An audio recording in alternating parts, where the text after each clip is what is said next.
Hello, happy Monday here from Panama. Today is the first day of school in Panama City, and it is the equivalent of August in the United States when most schools start back. So school is March to December, and they go really half a day. They go like 8 a.m. to 12 is what we have been told. Again, we don't have anybody in school, so we really haven't been focusing on that. So because today is the first day of school, just like in the States, many people not at work, they ain't getting stuff done. So we have decided to do a day trip to Cologne.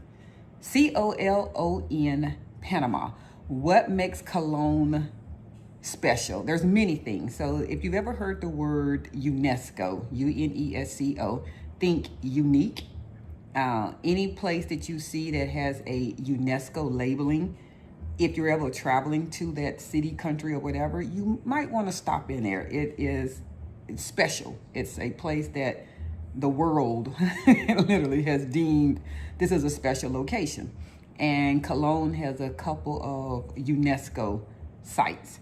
So it is also, for us, more of the African black folk side. So it's where you're going to see people that look like you. Unfortunately, it is also a little bit impoverished. So we will be filming and recording, but we obviously don't want to make anyone feel uncomfortable. So we're not going to just, have a camera in front of people's faces, but we want to definitely be able to capture some sights. It is about a 2-hour drive from where we are. Our driver, Umberto, whom you met last year, if you watched our videos from February, is personally taking us on some of these places. So some of the places that we hope to see are, so I'm going to I don't know this by heart. I'm going to read this.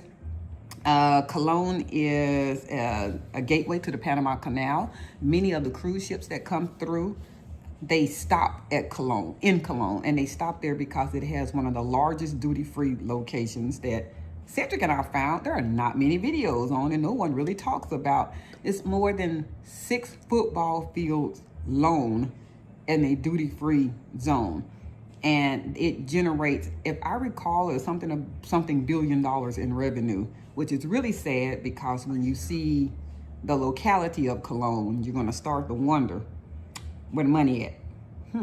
But we're going to leave that alone. Like all places, y'all know where the money at because the people look like us. But it is high shopping. Many vendors that own stores, many people that, come over and travel and go back over and take it to their own country is there. So, want to add anything about the duty-free location? No, you good so far? I ain't been there yet. So far, you're good. So it is called the Cologne Free Zone. It has a Caribbean flair. So if you've been seeing our videos and you're like, I ain't seeing no black folk to me, well, that's where the Afro people side is. It also offers a unique history, commerce, and culture. Google Black Christ of Panama. A lot of people also venture to Cologne in an area outside of Cologne, which is really where the Black Christ is. You're on the spiritual side. I'm not saying you have to be, but there's a Christ that was being shipped over back in like the 1500s. Back then, the traditional Caucasian looking Christ, that some kind of method fell in the waters of Panama and surfaced, and when it came out, it was a completely dark black Christ, and it's never lost its color. And many people come to Cologne to see this because in their opinion and mine, it's the true representation of what Christ looks like. So it's something to see. There's a lot of history, black history, Afro culture in Cologne that many people want to go to. I already said about the Cologne is located on the Atlantic side of the Panama Canal. Up north. Yes. It has a Caribbean culture, so you're going to see that side. It's a UNESCO World Heritage Site. I already told you about that. Has a lot of colonial forts and Spanish-era relics. Panama Canal Railway is also there, Gatun Lake, and the Soberian National Park. So not really sure where Umberto is taking us, except for the fact that we told him we definitely want to wind up and see the duty-free station. Not sure if we're going to get anything, but definitely want to see it, and probably won't be seeing too much of anything. She going to get some stuff. Come on, stop. And because it is the Atlantic side, I think he's going to take us to the beach there to kind of let us see what that looks like. But we're just kind of going to go ride around and see what it looks like, film the ride, and all of that. We're not doing a tour. We just want to go see it. We didn't see it last time. There's a lot of places we didn't see it That's last right. February. That's right. So we want to see it, and I'm sure it won't be our last time going back to Cologne. So anything you would like to learn about Cologne or see about Cologne? No, not really. I mean, just somewhere new.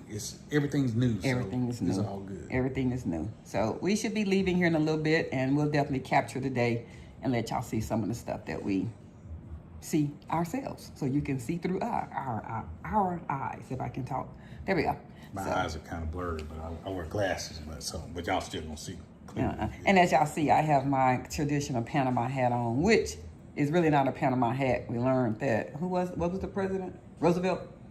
Did he say Teddy Roosevelt? Roosevelt, yeah. Teddy Roosevelt was here in Panama many, many moons ago and was captured in a photo wearing this hat that people assume he had in Panama, but actually this hat comes from Ecuador.